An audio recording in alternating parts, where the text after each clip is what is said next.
Olá, boa noite, como vai? Vai bem? Está no ar pela TV Pantanal, canal 22, emissora do Grupo Gazeta de Comunicação, seu programa Opinião. Sextou já, rapaz, olha, 2 de agosto, o tempo tá voando. Nuremberg, me belisca, 2 já, o tempo tá voando, meu caro.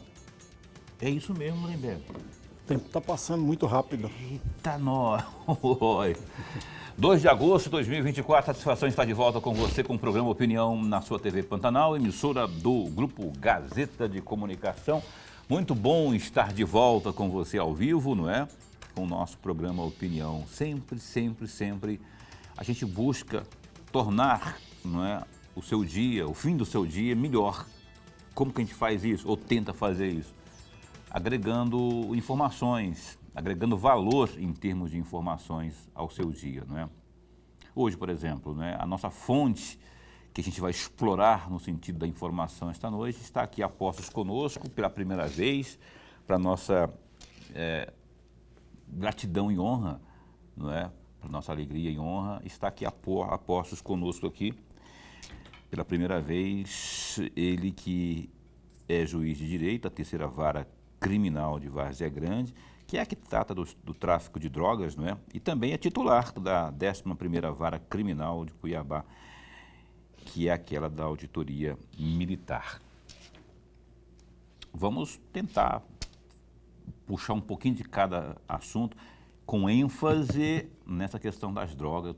Tenho um catatal de perguntas aqui para fazer para o nosso... não falei o nome dele, rapaz, olha só, que falta de delicadeza minha, que falta de atenção minha aqui, não é? E eu acabei não dizendo exatamente, eu não sei se eu chamo o nome completo, não é? É só Moacir?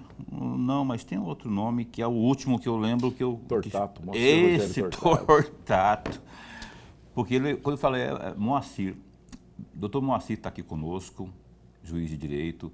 A gente vai estar falando aqui, anotei aqui uma série de informações para a gente uma série de perguntas, né? Não sei se ele vai ficar bravo comigo, acho que ele vai responder, que é tudo dentro da área dele. Ele também sugeriu algumas e a gente vai estar falando sobre... Eu peço a você que está acompanhando o programa Opinião já, fique bem atento, sabe por quê? Porque tem muito assunto de seu interesse. Você que é pai, que está preocupado também com essas decisões que vieram do Supremo Tribunal Federal, não é? Então você vai estar aqui tirando suas dúvidas com o doutor Moacir Rogério Tortato, tá bom? É isso, muita coisa importante no programa Opinião de hoje. Só fui conferir tudo aqui certinho, porque eu não tinha colocado o Tortato aqui no meu roteiro. Nuremberg, boa noite. Boa noite, Paulo Coelho, e um grande abraço, mas um grande abraço mesmo a todos os nossos telespectadores, a razão maior do nosso programa. Verdade, você que é a razão maior do nosso programa, obrigado. Você pode interagir conosco, caso queira, mandando o WhatsApp 999322529, está aí no rodapé para você participar com a gente, interagir. Tem alguma dúvida, assim? Manda para a gente aqui que o doutor Tortato, doutor Moacir, vai estar respondendo, né, aquilo que for evidentemente pertinente à área de atuação dele. Doutor, obrigado por aceitar nosso convite, que seja a primeira de uma série de outras tantas, não é? Com as informações que o senhor certamente tem a passar para o nosso telespectador. Obrigado por... Eu vou perguntando, Ana Paula, olha só, eu sou pai, tenho uma preocupação, e ainda que não fosse, né? Já tenho essa preocupação muito grande sobre essa decisão vinda lá pelos lados da Suprema Corte, quanto aos 40 gramas. Menino, velho, por que eu fico preocupado? Porque, primeiro, na minha avaliação de pai, e é opinião mesmo, né, já que o nome do programa é Opinião, facilita, vai ficar mais fácil você encontrar o entorpecente, né, no caso a droga, nas ruas e as pessoas consumindo drogas. Isso me dá calafrios, né? E, segundo, que alguém vai estar ganhando. O consumidor, não é? Esse autorizado aí legitimado pelo Supremo Tribunal Federal, ele vai comprar em algum canto, na farmácia que não é. na vendinha legalizada da esquina, que não é, no açougue, que não é, a comprar em algum canto. Ou seja, vai estar ajudando o traficante, né? Vai estar legitimando, dando mais ênfase, mais poder ao tráfico. Eu queria que o senhor falasse sobre o senhor que lida com isso, no combate a isso e, de repente, lidando com um novo item da legislação. Boa noite. Boa noite, Paulo Coelho, boa noite, professor Lorenberg, boa noite a todos que assistem. É uma honra poder estar aqui com vocês hoje e compartilhar algumas coisas, né, com o público desse programa. Essa é uma preocupação que aflige a todos, mas ela não é tão preocupante assim. Se nós formos prestar atenção na origem ali daquilo que aconteceu, né, a gente vai perceber que essa alteração decorreu ali do tal do artigo 28 da Lei de Drogas. Esse artigo 28 da Lei de Drogas, existiu já muita discussão sobre ele, se realmente ele era crime, se realmente ele era somente uma infração administrativa.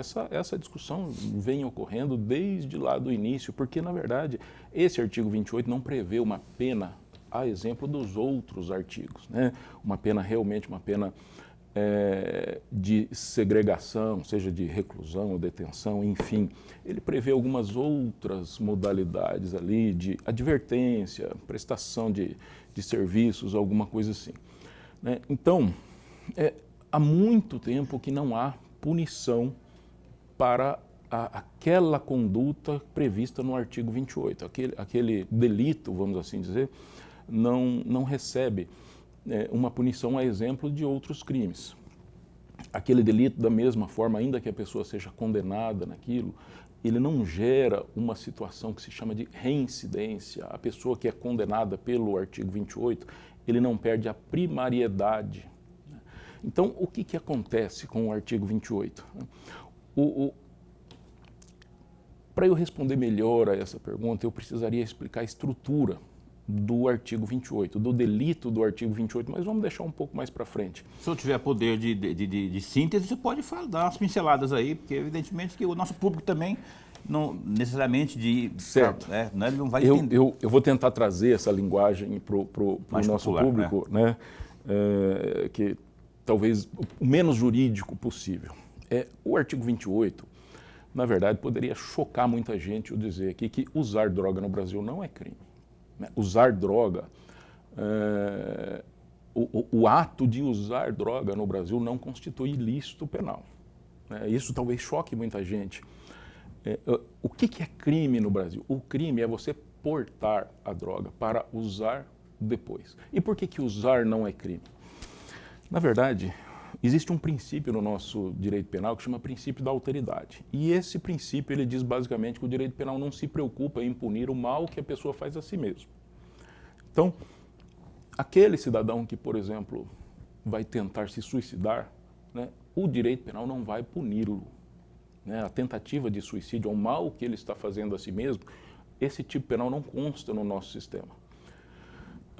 Mas se porventura alguém auxiliá-lo a se suicidar ou a tentar se suicidar, essa pessoa que está fazendo mal a terceiro, essa pessoa vai ser punida.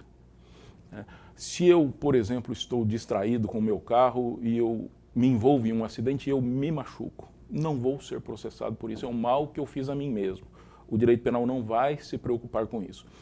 Mas se eventualmente nesse acidente eu lesiono terceira pessoa, aí o direito penal vai se preocupar. Eu vou ser processado por lesão corporal à terceira pessoa.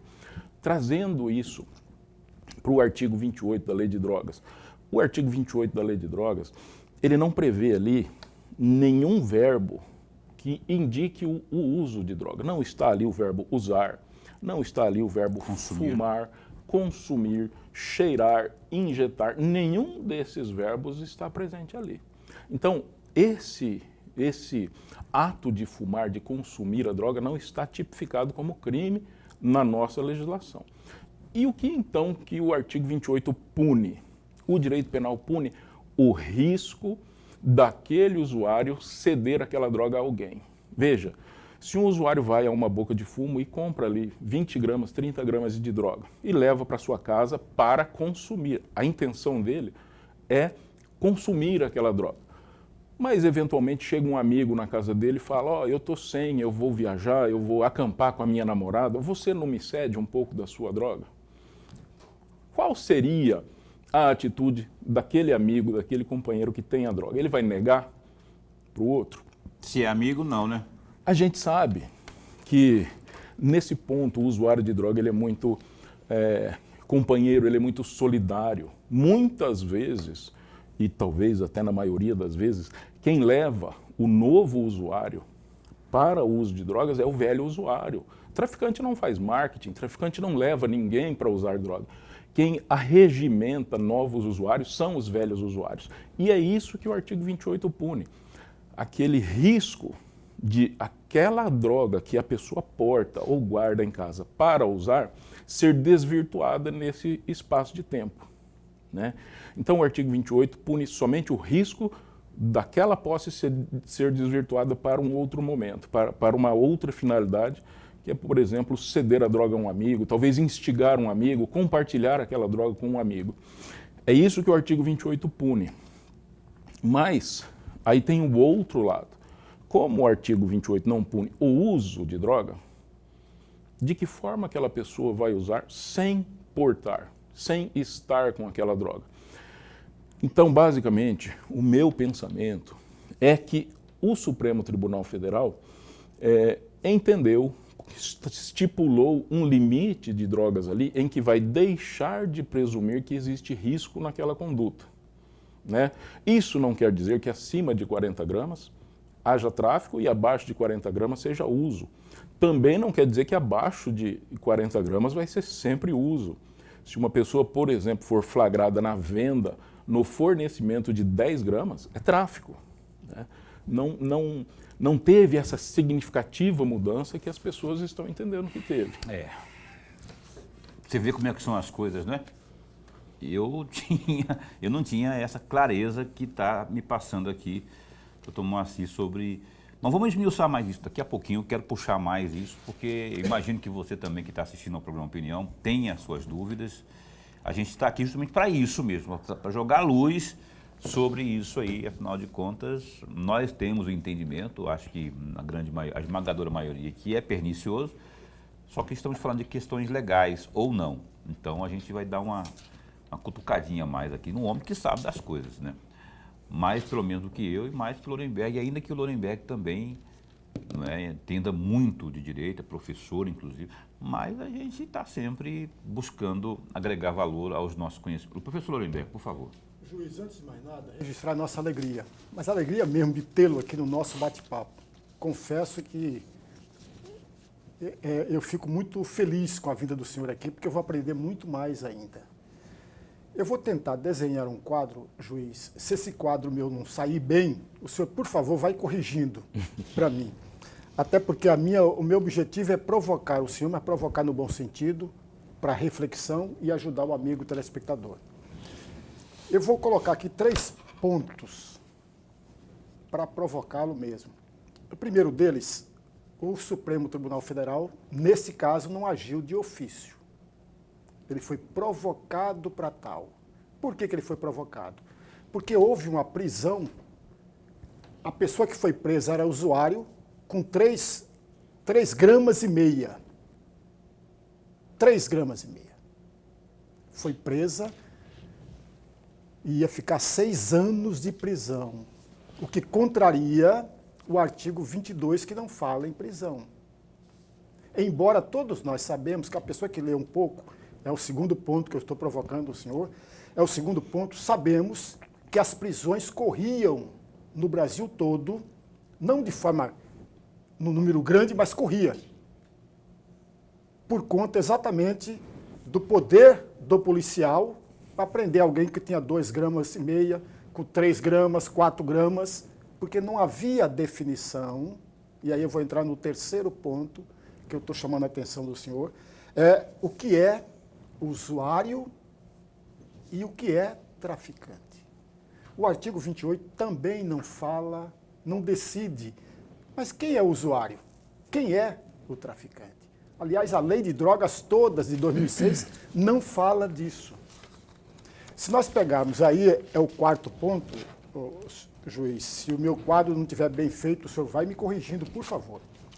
Ficou muito pior com a PEC 45. Por que muito pior? A PEC, que eu conheço bem, só tem um artigo, 2 artigos, porque o segundo artigo é aquele que nós sabemos todo. Passa a vigorar a partir do momento que foi, a partir da sua data de publicação.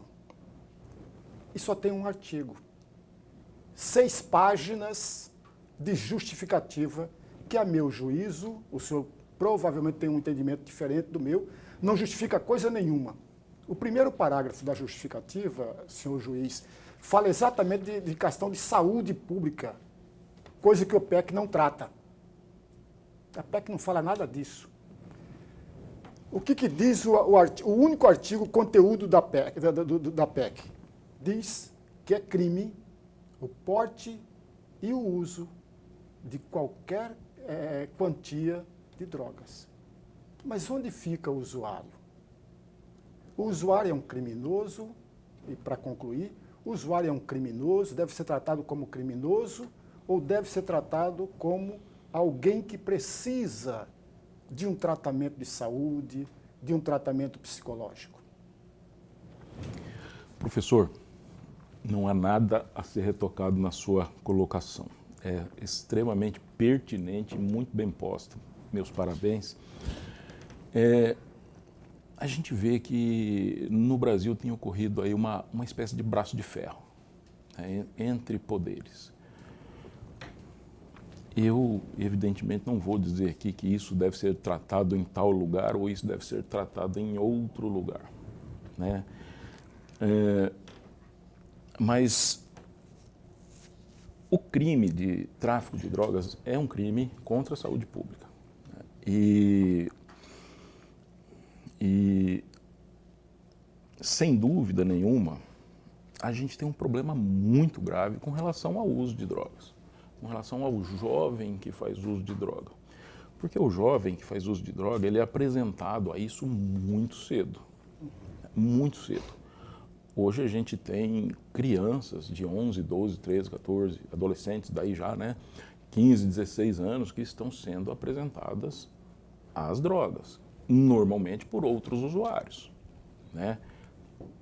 É aí que entra o ponto. O tráfico de drogas é uma conduta perniciosa? É. Mas quem traz essas crianças para o uso de drogas? O grande problema é o momento da vida que essas crianças estão sendo apresentadas. É um momento de fragilidade, é um momento em que eles necessitam estar dentro de um contexto, estar dentro de uma roda de amigos, necessitam de aceitação, necessitam de aprovação. E, às vezes, essas pessoas, essas crianças são instigadas por outros usuários a usar drogas. E a primeira vez que uma criança usa droga é fornecida por um amiguinho. O senhor imagino que deve ter essa compreensão.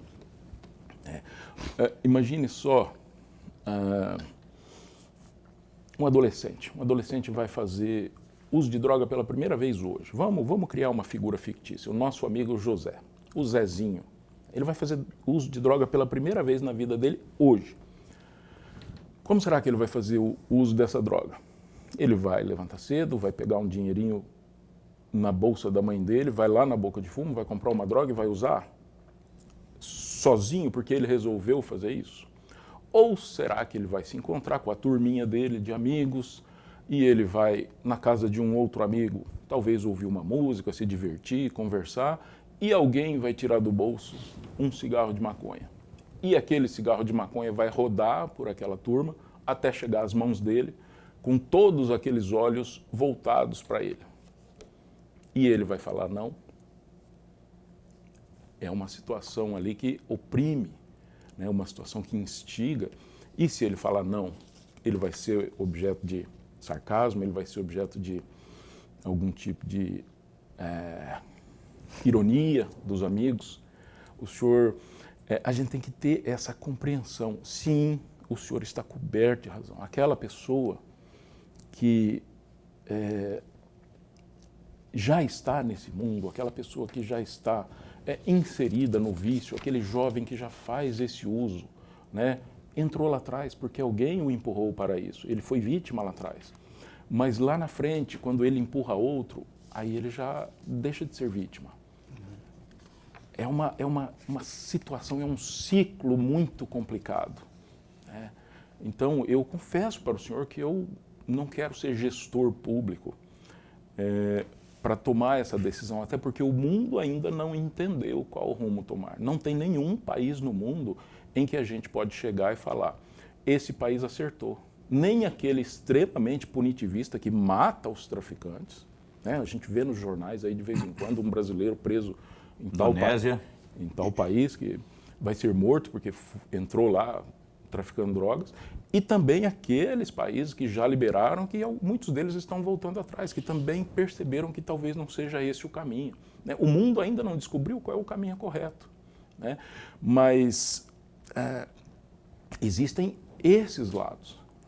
Eu acho assim que se o mundo, ou se algum país, se o Brasil, um dia for optar pela liberação das drogas, pela legalização das drogas, e isso não aconteceu ainda, né?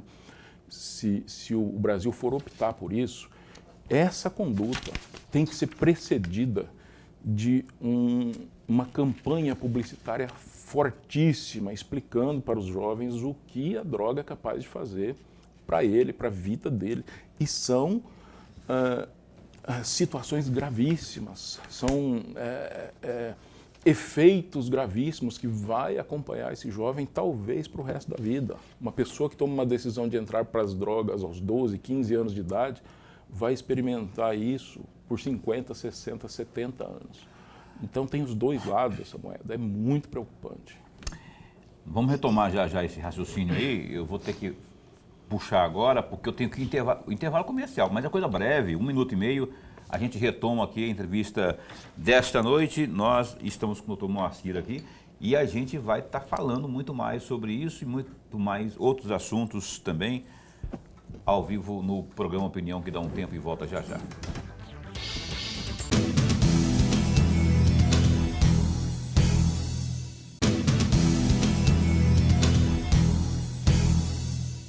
Ok, cá estamos de volta com o programa Opinião na sua TV Pantanal, canal 22, nessa sexta-feira, dia 2 de agosto. Ó, tem um recado importante para você agora. Sabia que Mato Grosso tem o maior pacote de infraestrutura do Brasil? O governo de Mato Grosso assumiu a BR-163 e já investiu mais de 1,6 bilhão de reais na duplicação. Entregou 15 quilômetros da duplicação do posto Gil a Nova Mutum, já começou a obra do trecho de Mutum a Lucas e em breve vai iniciar a duplicação da travessia de Sinop. E não para por aí. O governo do estado também vai duplicar mais 28 quilômetros da rodovia dos imigrantes, a BR-070, que contorna Cuiabá e Várzea Grande, e também vai construir uma nova ponte, 5 viadutos, 3 retornos e 7 quilômetros de vias marginais. Essa obra vai desafogar muito o trânsito da região, além de ser mais segurança para quem trafega ali. Todo mundo ganha. Afinal, Mato Grosso tem obra para todo lado. Governo de Mato Grosso. Bem, agora, vamos agora aos destaques, né, do Gazeta Digital nesta noite de sexta-feira. Acompanhe comigo aí, ó. O GD tem nesse dia 2 de agosto essas notícias aí que a gente vai compartilhar com você aqui, sem surpresas, Lorenberg. O arco de aliança do presidente da Assembleia Legislativa, Eduardo Botelho, do União Brasil, confirmou o nome do médico Marcelo Sandrin, que é do Republicanos, como candidato a vice-prefeito da Aliança.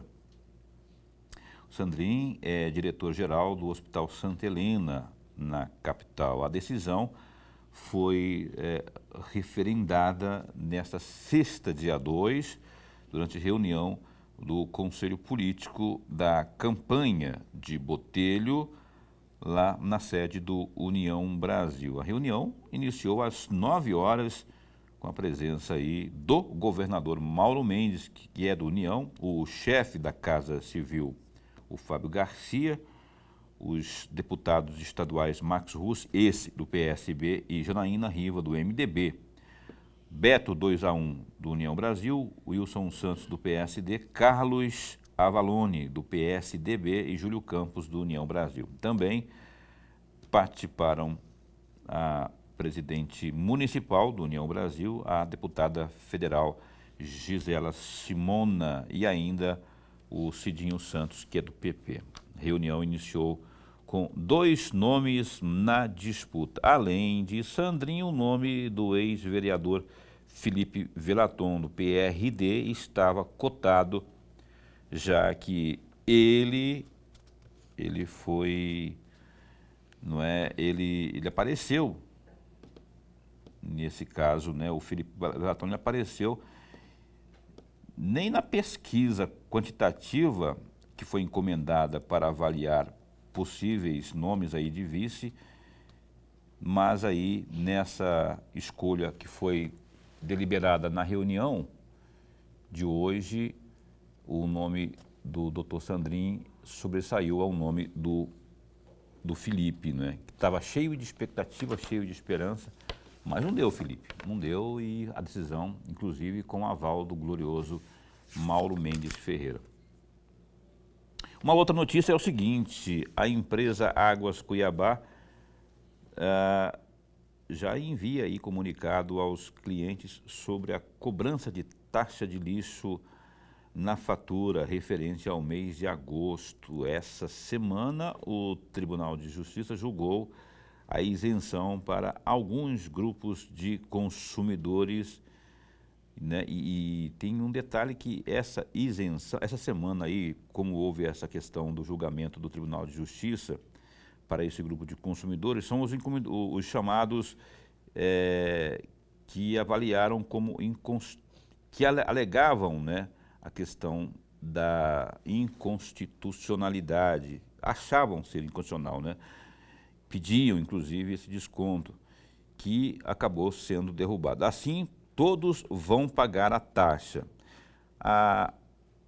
Abre aspas, a previsão de isenção da taxa do lixo para imóveis com consumo mensal até 15 metros cúbicos foi julgada inconstitucional. Portanto, a partir da referência 08/2024, a taxa de lixo também será cobrada nas faturas com este perfil de consumo, diz aí o comunicado da decisão. Tem, inclusive, mais detalhes sobre a decisão e sobre esse assunto aí no Gazeta Digital. Dá um clique aí, www.gazetadigital.com.br. Lorenberg, eu quero voltar aqui para a gente falar sobre essa decisão que foi tomada depois de pesquisa no União Brasil, não é? Porque o União Brasil, eu falei do Felipe Velaton, eu havia até conversado com ele ontem, estava cheio de expectativa, eu não sei se ele já sabia, porque o resultado da pesquisa saiu ontem, só que aí eles se reuniram, todos os interessados, direto e indiretamente, e hoje que definiram que realmente o Dr. Sandrin foi o escolhido, seria o escolhido. O que você acha disso aí? O Dr. Sandrin é um médico tradicional, tem uma história muito bonita, inclusive, na área social aqui no município de Cuiabá, no estado de Mato Grosso. Também estava com muita expectativa a respeito e o perfil dele foi beneficiado com tudo aquilo que se levantou numa pesquisa qualitativa. Mas você acha que no contexto todo é o que agrega mais, enfim? Meu amigo Paulo e amigo telespectador, 2 observações. A primeira delas, a pesquisa e a decisão discutida dentro da cúpula de toda a aliança foi a acertada. Acertada porque barrou, impediu o prosseguimento de uma crise interna dentro da aliança, que nós falamos ontem, inclusive. Nós falamos ontem da existência de uma crise e o que mais batia na mesa era exatamente o Partido Republicanos. Aliás, o Partido Republicano foi o que mais apresentou nomes para compor a chapa do Eduardo Botelho. E um desses nomes era exatamente o do médico Sandrini, que pertence ao Partido Republicano. Esse é o primeiro ponto. O segundo ponto, é preciso observar um detalhe muito claro. Nós temos em Cuiabá um pouco mais de 445 mil eleitores. Vou repetir, um pouco mais de 445 mil eleitores, dos quais 54% é feminino. 54% do conjunto do eleitorado cuiabano é feminino e não aparece representado na majoritária como deveria ser representado. Apenas, até agora, é claro, até o momento, apenas uma candidatura vem com a vice sendo uma mulher. Apenas uma. Por enquanto, não terminou as convenções. Termina dia 5, né? Termina dia 5. Pode ocorrer que apareça mais um ou outro, mas isso é pouco demais, amigos, para representatividade feminina. Isso não é de hoje, não é de agora, não. Isso é desde 2004. Em 2004, o Wilson Santos veio candidato à prefeitura com a professora, como que ela chama? Fugiu o nome agora. Da qual? Me perdoe. Do qual partido? Jaci Proença. Obrigado, Gerson. Veio com a candidata a vice Jaci Proença. Em 2008, o Wilson Santos veio para a disputa, de novo, não veio com ela. Em 2008, o Mauro Mendes saiu candidato pelo PR e trouxe a professora Verinha como candidata a vice. Professora Verinha do PT. Em 2012, não teve nenhuma mulher, nem para vice. Em 2016, apenas a professora Séries veio candidata à prefeitura, pelo PRTB. Veio. Em 2020 não tivemos nada.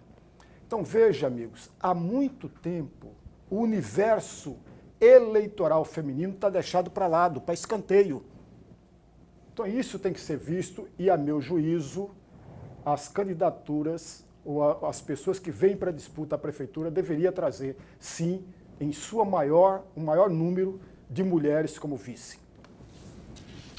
Ok, voltamos aqui com o doutor Moacir Tortato. Estamos aqui, doutor Moacir está conosco, juiz de direito, falando muito sobre essas questões que nos dizem respeito de forma direta.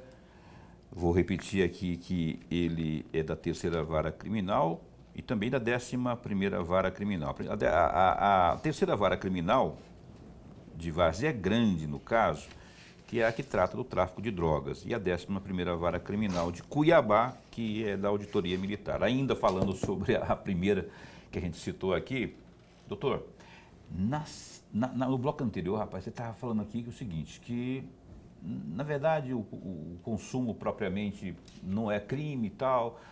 Aí você citou o exemplo de que o sujeito, para estar incorrendo em crime, ele teria que estar comercializando aquilo, por exemplo, aquele entorpecente, né?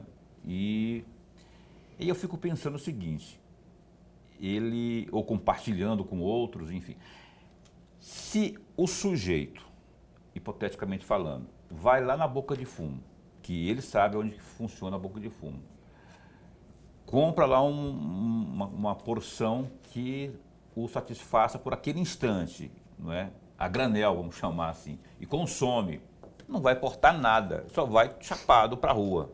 Ele vai chapado para a rua, para uma festa rave, para uma festa qualquer, para uma festa em uma praça, qualquer canto, ou pega o carro e sai aí. Ele sai sob efeito de entorpecente, provoca um acidente, provoca morte, ou ele pega um revólver aí que ele conseguiu, não sei lá como, no mercado negro, faz um assalto. Ele não está com a droga, ele não está portando a droga. Mas ele consumiu a droga e não existe o drogômetro, existe o bafômetro, no caso do álcool, né? Como é que faz? Estou problematizando para o senhor tentar me esclarecer isso, porque quando o senhor falou isso, logo pensei assim, o cara não precisa necessariamente levar consigo a porção ou qualquer quantidade. Excepcional pergunta, Paulo. Aliás, as perguntas aqui são muito difíceis, mas você está coberto de razão, né? O que a gente tem hoje no Código de Trânsito Brasileiro e os produtos, as tecnologias que nós temos hoje para aferição é com relação ao álcool, né? O bafômetro, né? Mas veja bem, o cidadão que está, por exemplo, na direção de um veículo automotor embriagado ou sob efeito de alguma substância, se ele se nega a fazer o teste do bafômetro, e ele tem o direito de se negar, né? Nós temos uma premissa, um princípio no nosso direito que ninguém é obrigado a fazer prova contra si mesmo, ele pode se negar a soprar o bafômetro, né? Mas o policial elabora, né, um termo, um laudo, atestando os sintomas que ele está apresentando, né? Está apresentando. Que tem peso também de sim, prova? Sim. A fala do policial não é porque o cidadão se nega a fazer o exame do bafômetro que ele vai se eximir do crime. O policial fala, não, ele estava absolutamente bêbado, ele estava trançando as pernas, ele estava falando mole, ele não tinha mais equilíbrio, ele tinha dificuldade para deambular, né, para andar. Então, a palavra do policial é muito importante. E, claro, efeitos de drogas são diferentes. O efeito da cocaína, por exemplo, é extrema euforia, né? E a palavra do policial, olhos vermelhos, às vezes, por conta de uso de maconha, né? Então, vamos dizer assim, aquela impressão do policial, aquela fala do policial, certamente é levada em conta num momento de julgamento. Ok. Lorenberg? Juiz, eu vou pegar emprestado um trecho da resposta, da última resposta que o senhor nos deu. O senhor falava exatamente da campanha. Ora, se vamos liberar a droga, e o senhor falou que não tem nenhuma discussão sobre isso. O senhor deixou muito claro. Mas precisa fazer uma campanha para isso, para que ajudar a reflexão de todos nós. E aí vem a minha pergunta, vou insistir nessa campanha, juiz, e o senhor, com todo o seu conhecimento, sabe disso muito melhor do que eu e vai dizer se é bom ou não. Uma campanha, não está passando da hora de termos uma campanha dos governos, dos poderes, para ajudar, pelo menos, a provocar uma reflexão. Eu me lembro bem, e o senhor certamente deve lembrar disso, e o Paulo também, da questão da campanha que tivemos contra o cigarro, contra o tabagismo. Nós tínhamos cigarro no cinema, e aí alastra tudo. Na novela, nas telenovelas, muito corrido. Nós tínhamos propaganda na televisão de cigarro, do uso do cigarro.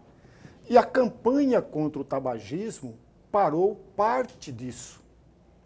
Houve uma certa estagnação de novos fumantes, claro que houve. É claro que agora retomaram tudo.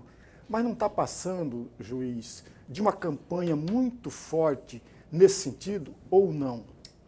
Doutor Moacir vai responder após o intervalo, porque senão vou ter que interrompê-lo no meio da pergunta e isso não vai ficar legal, porque ele não vai concluir o raciocínio. Interromper para ir para o intervalo comercial. Só que eu acho que essa questão aí, só para colocar uma pimenta, no cigarro era legal, né? Quer dizer, vendia-se de forma legal, né? A droga, até agora, não se vende na esquina, na botequinha da esquina, na padaria. Opinião dá um tempo, com essa resposta que eu também estou curioso para saber, já a gente volta com o doutor Moacir Tortato. Um instante só.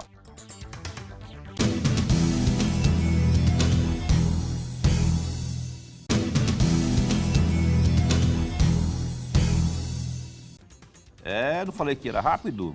Aliás, eu não falei que seria rápido. Estamos de volta aqui com o programa Opinião na sua TV Pantanal, canal 22, emissora do Grupo Gazeta de Comunicação. Hoje aqui a gente está tendo o privilégio de receber o Dr. Moacir Tortato, Moacir Rogério, não é? Ele é conhecido lá na casa dele como Moacir Rogério, mas aqui é Tortato. A gente está chamando de Tortato porque é mais chique também, né? Doutor, olha só, o glorioso Lorenberg Alves, meu parceiro aqui, deixou uma pergunta cuja resposta também me interessa, porque da questão da orientação, das campanhas por parte do poder público, inclusive, não é? seria interessante. Só que aí eu problematizei dizendo que ele fez comparação com cigarro. Eu não fiz comparação, eu só dei um exemplo. Um exemplo é a comparação. Você citou a questão do cigarro, que acaba servindo como... Não estou comparando o efeito pernicioso, não. Estou só dizendo que você citou o cigarro, por exemplo, o tabagismo. Eu estou dizendo que naquela época, ainda hoje, né, ele é legal, né? Mas no caso da droga, do entorpecente, não é. E aí eu queria que o senhor respondesse a pergunta que ele fez. Mais uma pergunta extremamente pertinente. Obrigado, professor Lorenberg. Sem dúvida nenhuma, a campanha anti-tabagismo que o Brasil teve, e eu acho que ela perdurou por quase uns 30, 40 anos. Eu era criança quando essa campanha teve início pelo Ministério da Saúde, não lembro nem no governo de quem foi, mas ela talvez tenha sido uma das campanhas mais exitosas do mundo. Eu não saberia aqui fazer essa comparação, mas eu me lembro de quando eu era criança ainda, quando essa campanha começou, praticamente todos os adultos que eu conhecia fumavam. Meus pais não fumavam, né, mas os amigos, os pais dos meus amigos, praticamente todo mundo fumava. Quando eu cheguei na vida adulta, ninguém mais fumava. Essa campanha foi sensacional, essa campanha foi incrível. E quando eu digo que deve haver essa campanha, o que eu talvez tenha me expressado mal, o que eu quis dizer assim, é que qualquer país do mundo que pense em um dia liberar droga, não poderia fazê-lo sem estabelecer previamente, talvez uns 8 ou 10 anos antes, uma campanha daquele naipe, daquele estilo. Porque a gente verifica hoje eu não tenho visto mais essa campanha, eu acho que deve ter sido finalizada, talvez por isso que o cigarro esteja voltando, né? Mas, a não ser em cartaz, mas eu me lembro que antigamente a propaganda que tinha de cigarro era muito forte, né? O cigarro era ligado a uma figura de cowboy, de esporte, isso tudo foi proibido. Vamos parar de glamorizar o cigarro, porque o cigarro mata, né? E hoje o que a gente vê na droga é isso, a droga é glamorizada. A droga é glamorizada por artistas, a droga é glamorizada pelos amigos, usar droga é legal, né? E a criança que tem, vamos dizer assim, o contato com a droga, ela é muito jovem, é uma tenra idade. Né? E a informação que ela tem com relação a drogas é justamente essa, é a referência. Né? Droga é legal, droga me faz ficar mais amigo dos meus amigos, os artistas usam, os comediantes usam, né? Então aquela impressão que a criança tem é só meia informação. Né? E a outra metade da informação, da onde que vai vir? Por que não, né, uma campanha nesses moldes que o professor Lorenberg falou? Né? Há quem vai dizer para a criança que se ela começar a fumar maconha, ela pode desenvolver esquizofrenia, porque pode. Né? A maconha é um dos gatilhos para desenvolver esquizofrenia e não é muito raro. Né? A maconha, e veja bem, a esquizofrenia é uma doença mental. A partir do momento em que se desenvolveu a esquizofrenia, a pessoa passa a ter uma limitação muito forte na vida. Maior ou menor grau, mas uma limitação muito forte. Essa pessoa não vai ter mais a possibilidade de ter uma vida normal. Quem vai dizer para essa criança, como aconteceu em um país sério como a Nova Zelândia, cogitou-se liberar a droga lá, há muitos anos. E o governo falou, peraí, vamos fazer uma pesquisa antes, vamos verificar. E eles descobriram que 40% dos jovens já faziam uso de drogas. E eles aprofundaram essa pesquisa, eles descobriram que aqueles jovens que faziam uso de droga na adolescência, depois na vida adulta eles tinham muito mais dificuldade no trabalho. Tinha muito mais dificuldade de conseguir um bom trabalho, de conseguir uma boa renda, um bom padrão de vida, padrão social, porque justamente tinham menos dinheiro, né? Eles eram mais suscetíveis ao desemprego, a ficarem desempregados. E mesmo não estando mais fazendo uso da droga na vida adulta, a quantidade de droga que eles usaram na adolescência era proporcional aos problemas de trabalho que eles tinham na vida adulta. Então, essas coisas têm que ser trazidas para essas pessoas, essas informações têm que ser trazidas para essas pessoas. Né? Esses jovens têm que saber, nos mesmos moldes daquela fantástica campanha antitabagismo que a gente teve no Brasil. Né? Fumar dá câncer, fumar dá infarte. Né? Vamos esclarecer os nossos jovens. Se um dia pensarmos, né, e mesmo que não pensemos, né, porque a droga está aí mesmo, legal ou ilegal, todo mundo tem acesso a ela, infelizmente, a gente sabe disso. Cresceu vertiginosamente, né, uma campanha, né, para esclarecer os males que a droga faz, que assim como o amiguinho diz que a droga é legal, que a droga é benéfica, que a droga dá prazer, e realmente dá, né, mas também, né, para essas pessoas, esses amiguinhos que vocês andam hoje, nos 15, 16 anos, eles não vão estar com você para o resto da sua vida. Se você incidir no vício, o vício sim vai estar com você para o resto da sua vida, né? Esses amiguinhos que te colocam no vício hoje, se um dia você for parar na Cracolândia, ele não vai estar lá com você. Se um dia você se tornar esquizofrênico, né, é você sozinho. Né? Quem vai arcar com as responsabilidades ou com as consequências dessa escolha, talvez para o resto da vida, é você. Então a decisão tem que ser só sua. Né? E muito bem pensada e muito bem entendida. Essa questão da liberação da droga, olha só, tem país como os Estados Unidos da América, pelo menos 24 estados dos Estados Unidos da América, como a Califórnia, onde há a tolerância, onde há a liberação, onde a droga, especialmente a maconha, é liberada. Depois que houve a liberação nesse estado, e agora só vou pedir perdão se eu não estiver confundindo Flórida com a Califórnia, mas eu tenho quase certeza que é a Flórida. O governo local se arrependeu tanto porque aquilo que foi feito como liberação, decisão administrativa da gestão, para tentar resolver aquilo que estava sendo colocado e tal, até a própria violência, tornou-se um caos quase que irreversível. Eles estão tentando mudar, tentando voltar, mas está difícil de, inclusive, fazer com que haja uma reversão nessa situação. Aí que eu tenho o meu receio de ser de cidadão, de pai, não é? E eu quero trazer para o senhor, eu falei até no intervalo comercial, o seguinte: uma família que está destroçada com o filho, o jovem, que por força da circunstância, pelo coleguismo, pelos coleguinhas, enfim, pela turma, ou na escola, ou no campinho de futebol, acaba tendo o primeiro contato, que o senhor falou aí, o primeiro contato com a droga. E aí, quando se torna um vício, o vício, doutor Moacir, ele é um grande monstro de muitas famílias, porque por meio do vício, o guri, o garoto, o jovem, ele faz coisas que ninguém imaginaria que ele fizesse, não é? Porque o vício é tamanho que, na falta de dinheiro, ele não trabalha, ele vai roubar, ou vai dar um jeito. Esse jeito é roubar, ou enfim, ou traficar, ou fazer alguma coisa ilegal. E aí que entra a perniciosidade da minha avaliação do próprio, dessa decisão, por exemplo, aí dos 40 gramas, né, que vai facilitar, vai tornar o fluxo maior.